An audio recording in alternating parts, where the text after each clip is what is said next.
Why do some drugs are acceptable to some countries but not to others? Cite a specific drug and explain your premises. The acceptability of drugs differs greatly between countries, shaped by various factors such as regulatory systems, cultural beliefs, and public health strategies.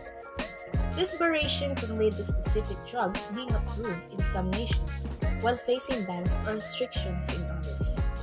Analyzing these differences helps to illuminate the complexities surrounding drug regulation public health. In this discussion, we will examine one specific drug that are acceptable to some countries but not to others. Let's take a look at cocaine. Cocaine is a potent stimulant derived from the leaves of coca plant, mainly found in South America.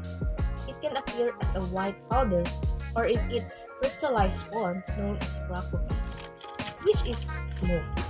Cocaine is recognized for its strong euphoric effects, primarily due to its ability to inhibit the reuptake of dopamine in the brain, resulting in elevated dopamine levels in the synaptic. Users can consume cocaine in several ways, including snorting, injecting, or smoking, with each method influencing the speed and duration of its effects. For example, smoking. Crack leads to a quick but brief high, while snorting produces a slower onset and stronger lasting effects. However, all forms of cocaine use pose significant risk for addiction and severe health issues. Short-term effects include increased energy, enhanced alertness, and feeling of euphoria, but it can also trigger anxiety, paranoia, and irritability. Long-term use can lead to serious health complications such as heart and respiratory issues from snorting, as well as neurological problems. Users often develop tolerance and may experience withdrawal symptoms when not using the drug. Cocaine acceptability differs widely by country, shaped by cultural, historical, and economic influences. In Andean nations such as Colombia, Peru, and Bolivia, coca leaves hold cultural significance and are traditionally used for their medical benefits. These countries have created legal structures that permit coca cultivations for traditional purposes, acknowledging its role in local customs. For example, coca is utilized in rituals as a remedy for altitude sickness and a stimulant in daily activities, highlighting a profound cultural acceptance of the plant. In Colombia, possession of up to 1 gram of cocaine is legal, with the government allowing limited coca farming for traditional uses while facing pressure to reduce cocaine production. Similarly, Peru allows possession of up to 2 grams of cocaine and legalizes coca cultivation. Reflecting its cultural significance, Bolivia also permits limited coca cultivation for traditional purposes despite processed cocaine being illegal, highlighting the tension between tradition and drug enforcement. Portugal, however, has decriminalized personal cocaine use, focusing on harm reduction and health measures, which has reduced drug-related deaths. In contrast, Western countries like the US impose strict penalties for cocaine use due to concern about addiction and public safety.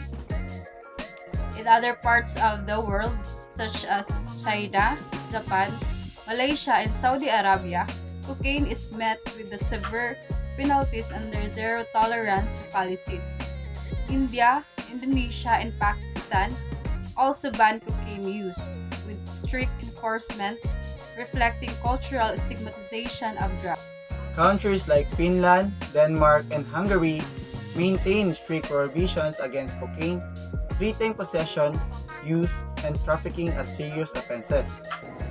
These nations prioritize public health initiatives aimed at preventing drug abuse and treating addiction, persisting movements towards decriminalization or legalization. In the United States, cocaine remains illegal at the federal level.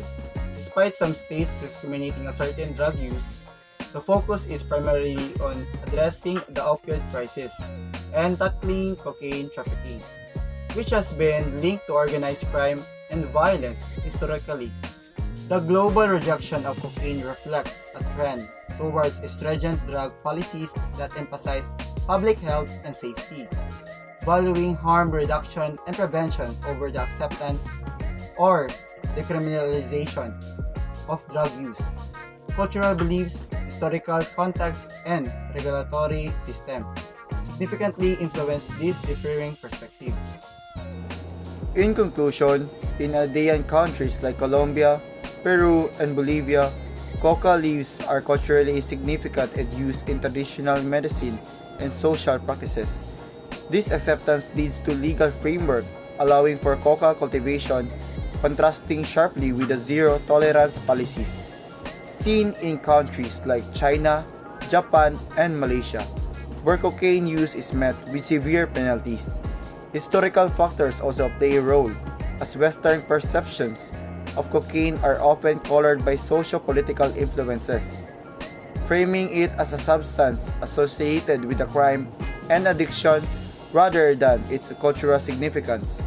Understanding these diverse views is essential for creating effective and culturally sensitive drug policies.